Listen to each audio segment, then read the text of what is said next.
नमस्कार शिक्षक साथियों, मैं दारा सिंह नगुचिया भागलपुर से आप लोगों के बीच आज जनगणना के संबंध में कुछ महत्वपूर्ण बातें करने जा रहा हूं। आपको पता है बिहार सरकार ने निर्णय लिया है 7 जनवरी 2023 से 21 जनवरी 2023 तक गृह का गणना करना अनिवार्य है। सरकार का एक महत्वपूर्ण कार्य है। इस कार्य को कैसे पूरा करेंगे और इनमें क्या क्या सावधानियां बरतनी पड़ेगी, हम इस पर आज विस्तार से चर्चा करेंगे। इस एक वीडियो देखने के बाद आपको दूसरा कोई वीडियो देखने की आवश्यकता नहीं होगी। और खास करके इसमें आपको हम नजरी नक्शा बनाने के लिए बताएंगे किस प्रकार से आप आसानी भाषा में भी एक नजरी नक्शा बना सकेंगे। समय बहुत ही महत्वपूर्ण है, आपका यह कीमती समय है। आप हमारे चैनल पे पहली बार आए हैं तो चैनल को सब्सक्राइब करें, फेसबुक पेज पे आए हैं तो हमारे पेज को लाइक करें। तो हम शुरू करते हैं। नजरी नक्शा बनाने से पहले कुछ महत्वपूर्ण बिंदु पे चर्चा करते हैं। मैंने अभी एक बात बोला कि इनका एक निर्धारित तिथि है। निर्धारित तिथि के अंदर में आपको इस कार्य को पूरा करना है। जैसे 7 जनवरी 2023 7 जनवरी 2023 से 21 जनवरी 2023 ये जो डेट इसका फिक्स है, इस तिथि के बीच आपको गृह गणना करना है। इस गृह गणना करने में आप प्रगणक होंगे या पर्यवेक्षक होंगे। यदि प्रगणक होंगे तब आपको 700 की जनसंख्या के आधार पर एक वार्ड मिला होगा। आपको अपने वार्ड का गिनती करना है। गिनती करने में जितने भी घर आते हैं सबका गिनती करना है। उस घर में लोग रह रहे हैं तो भी गिनती करना, नहीं रह रहे हैं तो भी गिनती करना है। घर खाली है तो भी गिनती करना है, और घर आवासीय है और गैर आवासीय दोनों स्थिति में गिनती करना है। यदि कहीं भी मंदिर आ जाता है, मस्जिद आ जाता है तो नजरी नक्शा में उसको दिखाना है, नक्शा पर बना के दिखाना है, लेकिन उनको गृह संख्या नहीं देना है। हम इन सभी बातों को एक नजरी नक्शा बनाकर देखेंगे अभी। इनके बाद नक्शा बनाने में हम जो सामान्य दिशा है, ऊपर उत्तर होता है, नीचे दक्षिण होता है, इन बातों का भी ख्याल करेंगे। दहिना पूरब होता है, बायां पश्चिम होता है, इन बातों का विशेष ध्यान रखेंगे। तीसरी बात कि हम जो नक्शा बनाएंगे, इस नक्शा का जो दिशा होगा उत्तर पश्चिम दिशा से शुरू होगा, पूरब की ओर आएगा और फिर घूमते हुए दक्षिण पश्चिम दिशा में जाके यह समाप्त हो जाएगा। नजरी नक्शा बनाने वक्त हम इन सभी बातों का ध्यान रखेंगे। कभी भी जनगणना के कार्य को, आपदा के कार्य को और चुनाव के कार्य को हल्का में नहीं लेना है। सरकार का यह 3 महत्वपूर्ण कार्य है। आप यदि शिक्षक हैं या प्रगणक हैं या कोई भी कर्मचारी हैं, आपकी नियुक्ति चुनाव में लगी है, आपकी नियुक्ति आपदा में लगी है और आपकी नियुक्ति यदि जनगणना में लगी है तो इसे सर्वोच्च प्राथमिकता देकर कार्य को संपादित करना है। जो नए युवक शिक्षक बने हैं खास करके उनके लिए आप लोग दिमाग से इस चीज को निकाल दीजिए। हम इसमें किसी प्रकार का सीएल लेंगे, आपकी सीएल समाप्त होने जाती है। आप कार्य पूरा कर दीजिए, आपका सीएल, उसके बाद आप सीएल ले सकते हैं। जो महिला हैं उनको एसएल का लाभ मिलता है और जो मेडिकल में जाएंगे उनको लाभ मिल सकता है। और किसी भी केस में किसी भी प्रकार का अवकाश आप नहीं ले सकते हैं। कार्य पूरा कर दीजिए, अवकाश आप ले सकते हैं। तो आइए शुरू करते हैं। हम नजरी नक्शा कैसे बनाएंगे। सबसे पहले आप इसको एक पेज मान लीजिए। मेरे लिए ये व्हाइट बोर्ड है, यह बोर्ड ही मेरा एक पन्ना है। आप पहले मुख्य सड़क को दिखाएंगे। हम एक लाइन खींच रहे हैं, यह हमारा मुख्य सड़क है, यह हमारा मेन रोड है। मुख्य सड़क के साथ ग्रामीण क्षेत्र में या शहरी क्षेत्र में गली तक जाने के लिए, घर तक जाने के लिए भी सड़क होती है। मान लेते हैं कि यह सड़क है, इस तरह से यहां पर भी सड़क है,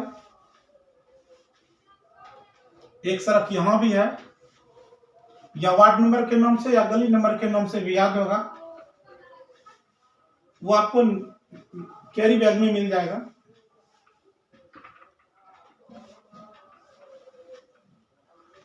कहीं पे रास्ता मुड़ जाएगा या फिर एक दूसरा सड़क होगा। इस प्रकार से आपका सड़क कहीं ना कहीं मिलेगा और इस सड़क के किनारे में घनी आबादी होगी। कहीं पे तालाब होगा, कहीं पे कुआं होगा, कहीं पे स्कूल होगा।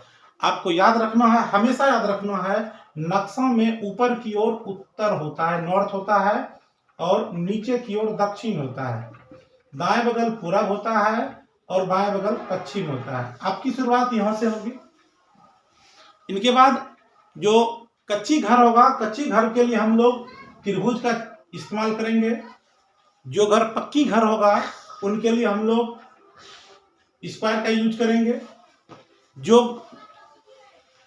घर बना है लेकिन उसमें कोई लोग रहता नहीं है, गैर आवासीय है, कच्ची घर के लिए हम त्रिभुज को हम लोग इस प्रकार से उसको रंग देंगे।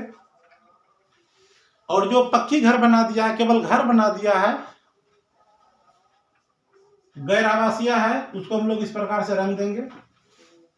जब गणना करने जाएंगे फील्ड में परगणक के रूप में, तो घर में किन्हीं के घर में गए या दीवार पे जो चिन्ह लिखेंगे 6 इंच लंबा 6 इंच चौड़ा एक स्क्वायर बनाएंगे इस प्रकार का।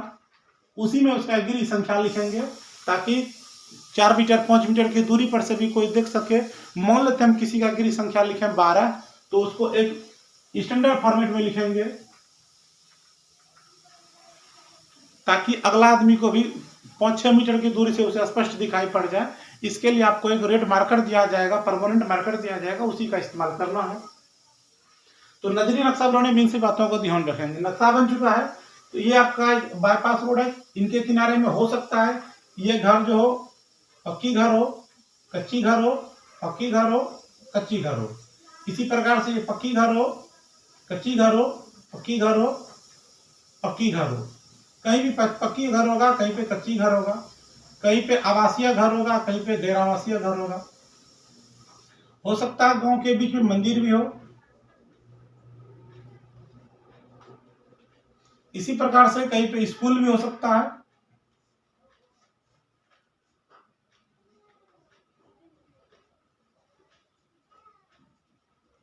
इनके आसपास घर होगा। पक्की घर होगा तो हम एक स्क्वायर बना देंगे, कच्ची घर होगा तो त्रिभुज बना देंगे। इसी प्रकार से हम पक्की घर के लिए स्क्वायर बनाएंगे, कच्ची घर के लिए त्रिभुज बनाएंगे। ये सड़क के दोनों किनारे होंगे। ये सड़क है, सड़क की इस साइड भी घर होगा, इस साइड भी घर होगा।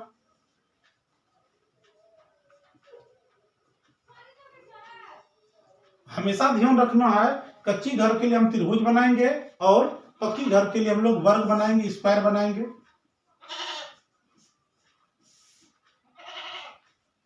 किन्हीं का घर पक्की भी होगा, किन्हीं का घर कच्ची भी होगा। हो सकता है पक्की घर के बगल में दूसरा पक्की का घर हो, या बीच में भी पक्की का घर हो। तो हम लोग इसको आसान भाषा में आज नक्शा बनाने के लिए सीखेंगे। पक्की घर और कच्ची घर के अलावा इनकी गिनती कैसे होगी। हम पहले एक नजरी नक्शा बना लेंगे, घर का एक नक्शा बना लेंगे कि घर कहां पे है और घर किस प्रकार का है। इस चीज का ध्यान रखेंगे, कहीं पे तालाब भी होगा, कहीं कच्ची घर होगा, कहीं पक्की घर होगा, कोई आवासीय होगा तो कोई गैर आवासीय होगा।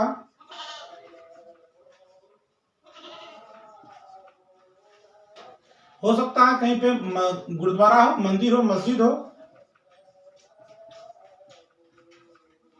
हम इस प्रकार से आपको एक प्रपत्र दिया जाएगा, उस प्रपत्र को एक ही बार में बनाना है। हम आपको सलाह देते हैं, मेरी सलाह है कि आप पहले एक रफ कार्य कर लीजिए, रफ कार्य करके उसको फाइनल करेंगे।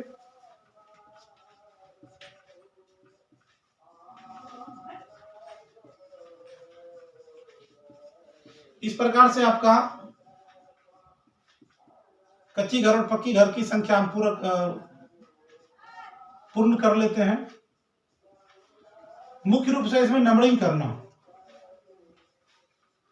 आपका जब कच्ची घर पक्की घर का विवरण बन जाएगा, अब हम लोग इसको गिनती करते हैं। कहां से करेंगे, आपको ध्यान रखना है, रोड क्षैतिज में हो या ऊर्ध्वाधर में हो, आपको गिनती या रोड इस प्रकार से हो, उत्तर पश्चिम हो, आपको गिनती यहीं से करना, इस दिशा से करना है। अभी हम आप चर्चा किए थे, आप लोग पहले से जानते हैं कि नक्शा में ऊपर उत्तर होता है, नीचे दक्षिण होता है, दाहिना पूरब होता है और बायां बगल पश्चिम होता है। यह कॉपी है, पेज है। इस पेज में ये साइड आपका पश्चिम है और वो साइड आपका पूरब है, ऊपर उत्तर है, नीचे की ओर दक्षिण है। हम गिनती करते हैं। गिनती करने में जो मंदिर होगा उनका चित्र बनाएंगे, लेकिन संख्या नहीं लिखेंगे। यदि मंदिर में कोई आवासीय घर में रह रहा है तो वहां पे हम उनकी संख्या को दर्शाएंगे।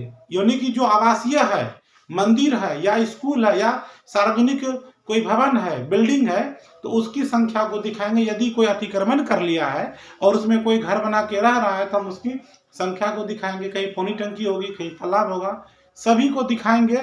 लेकिन गिनती की संख्या में हम उन्हीं को दिखाएंगे जिसमें किन्हीं का निजी जमीन पे या फिर आवासीय हो या गैर आवासीय हो। आइए देखते हैं। इस घर में कोई लोग रह रहा है, ये घर पक्की घर है, इसकी संख्या को हम यहां से शुरू करेंगे। 1 2 3, इनके बाद फिर आगे बढ़ेंगे 4 5 6 7 8। इनके बाद हम यहां से यहां आ जाएंगे।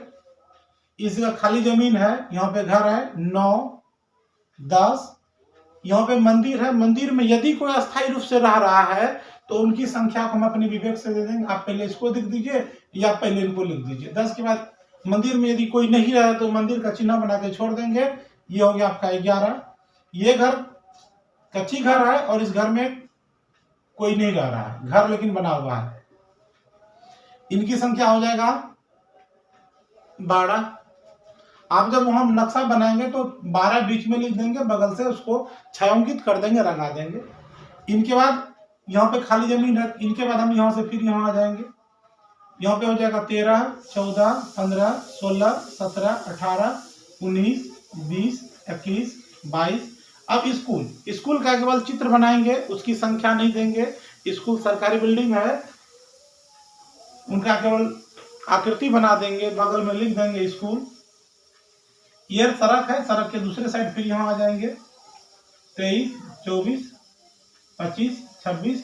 ये कच्ची घर है 27। ये पक्की घर है 28 29 30 31 32। यहाँ के बाद हम कहीं नहीं जाएंगे, हम एक बगल से ही करेंगे, वापस नहीं जाएंगे बल्कि इधर आ जाएंगे। इन्हीं प्रकार से हो जाएगा आपका 33 34 35 36। अब ये बीच में घर आ गया। हम पहले इसको लिखें या इसको लिखें, आप स्वतंत्र है, अपना विवेक का प्रयोग करेंगे। आप इसको भी लिख सकते हैं, वो भी सही है, इसको भी लिखेंगे, यह भी सही है। हम इन्हीं को लिख देते हैं। ये हो गया मेरा 37, ये हो गया 38, ये हो गया 39, फिर 40 41 42 43। हम यहां से नहीं गिनती करेंगे। इनके बाद इस घर उसी रोड के दूसरे तरफ आ जाएंगे। यहाँ पे हो जाएगा आपका 44 45 46 47। ये आपका पक्की घर है 48 49 50। आपको जो प्रपत्र दिया जाएगा आप ध्यान रखेंगे, प्रपत्र को मोड़ना नहीं है, किसी प्रकार से उसे फोल्डिंग नहीं करना है। जैसे दिया गया वैसे सीधा रखना है। और आप उस प्रपत्र पे ओवर राइटिंग नहीं करेंगे, कहीं भी क्रॉस नहीं करेंगे, कहीं भी किसी विशेष प्रकार का चिन्ह नहीं लगाएंगे। जो बॉक्स मिला होगा उस बॉक्स में यदि नंबर भरना हो तो हम मोनक का प्रयोग करेंगे। 1 के लिए हम लोग इस तरह से लिखेंगे, 2 के लिए इसी तरह से। हम जो मोनक स्टैंडर्ड लेटर है, नंबर है, उसका यूज करेंगे। यदि आप 7 को इस तरह से लिखेंगे तो ये गलत है। बहुत से शिक्षक लोग ऐसे भी करते हैं। 8 को एकदम ये सीधा करके लिखेंगे। 10 के लिए हम लोग इसी तरह से वर्ड का यूज करेंगे। ये आपको मोनक में लिखना है। इनके अलावे भी आपको कुछ और भी चीज़ों को ध्यान रखना है। आप सोच रहे होंगे कि इनमें हमको कितना मानदेय मिलेगा। आप लोग पढ़े होंगे, आप विभिन्न ग्रुप में व्हाट्सएप पे आया होगा मैसेज। आपका मानदेय यदि आप ऑफलाइन कार्य करेंगे, केवल प्रपत्र भरेंगे, प्रपत्र तो भरना ही है, उसमें आपको 7,500 रुपये का मानदेय मिलेगा। यदि आप ऑनलाइन कार्य करेंगे अतिरिक्त आपको मोबाइल पे करने के लिए अलग से 2500 रुपया मिलेगा। कुल मिला के यदि मोबाइल से कार्य करेंगे तो आपको 10,000 रुपया की राशि मिलेगी। और केवल प्रपत्र भरने पे, ऑफलाइन कार्य करने में 7,500 रुपये की राशि भी मिलेगी। एक चीज़ और ध्यान रखना है, कुछ लोग ऐसे मिलेंगे जो घर से बाहर चले गए हैं, वो अपने लोकल में नहीं है, वो दिल्ली पंजाब कहीं कमाने के लिए गए, घर में कोई नहीं है या कहीं बाहर चले गए हैं, तो उनके घरों की भी गिनती करनी है। गिनती सबके घरों की करनी है। घर में उपस्थित नहीं है तो भी उनकी गिनती करनी है। जो आपको फॉर्मेट मिला होगा, मकान का संख्या, मकान नंबर और परिवार के मुखिया का नाम, परिवार के सदस्यों का नाम लिख लेना है। एक सलाह मेरा इसमें यह है कि आप एक रफ कॉपी रखेंगे, जिनका भी गृह संख्या लिखेंगे उनके मुखिया का नाम, उनके मुख्य सदस्यों का नाम लिख लेंगे। आप जब घर के अंदर जाएंगे तो कोशिश करेंगे कि जितना चूल्हा है उतना गृह संख्या दिखावें, क्योंकि एक ही घर में हो सकता है 2 भाई हो, 3 भाई हो।